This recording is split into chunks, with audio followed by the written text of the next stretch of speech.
Cuando la gente dice que el jazz es súper tranquilo y oh my god, qué música tan relajante, me gusta recordarles cuando Charles Mingus le rompió el diente a su trombonista solo por una diferencia creativa. Charles Mingus indiscutiblemente fue un genio de la música, del bien o mal llamado jazz en particular, pero también era conocido por su temperamento volátil. Y si bien no era el único músico que tenía un temperamento volátil, por lo menos en aquellos tiempos de la vieja escuela, porque ya hemos hablado de los arrebatos de Miles Davis, también en el podcast ya he hablado de este desafortunado incidente en donde la esposa de Lee Morgan desvivió al trompetista en un arranque de celos, o de cuando Thelonious Monk y Sonny Rollins estaban echando jam y de la nada empezaron a haber disparos en el club y de repente Thelonious Monk siguió tocando como si nada. Hay historias bastante interesantes, algunas violentas dentro del mundo del jazz y unas que valen bastante la pena recordar. Uno de estos incidentes involucraría al trombonista Jimmy Knepper, a quien Charles Mingus consideraría uno de los mejores músicos sobre la faz de la tierra, pero Charles Mingus era un badass y de repente pues se desconectó y todo valió madres. Pero les explico.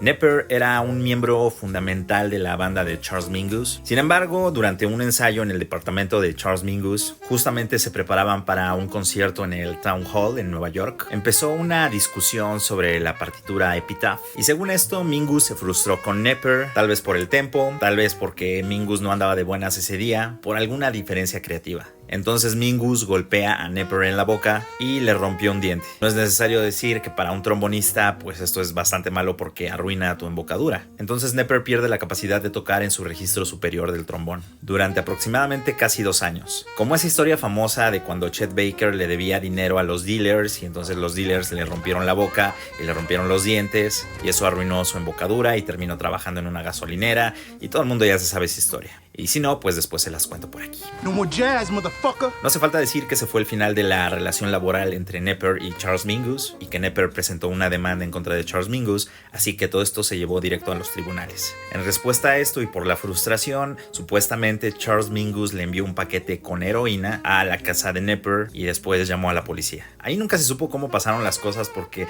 también Knepper pues consumía aquel producto en aquellos entonces que era muy popular entre músicos y soldados, pero el caso es que Charles Mingus fue llevado a juicio en 1963 y recibió una sentencia suspendida, que básicamente es reparar el daño con dinero. Sí sabré de sentencias suspendidas. Pero curiosamente, muchos años después, en 1970, como que arreglaron las cosas y volvieron a trabajar juntos. Pese a todas estas diferencias, ambos se tenían un respeto profesional, por así decirlo, que no veo en qué punto un respeto profesional sea propinarle un puñetazo a alguien, pero supongo yo que con el carácter de Charles Mingus y aparte aunado a ciertas sustancias, pues se desconectó. Y es curioso porque este incidente principalmente es contado por Charles Mingus en la autobiografía Beneath the Underdog, aunque es muy poco fiable porque Charles Mingus, pues como cualquier badass, tendía a exagerar un poco la realidad. Sin embargo, esta historia también fue confirmada por Knepper, también está corroborado en la biografía Myself When I'm Real, The Life and Music of Charles Mingus, biografía que escribió Gene Santoro. Como dije, es de esas historias que valen la pena recordar, por mera curiosidad o por lo que ustedes quieran, pero bueno, ahí está la historia de cuando Charles Mingus le rompió un diente a su trombonista.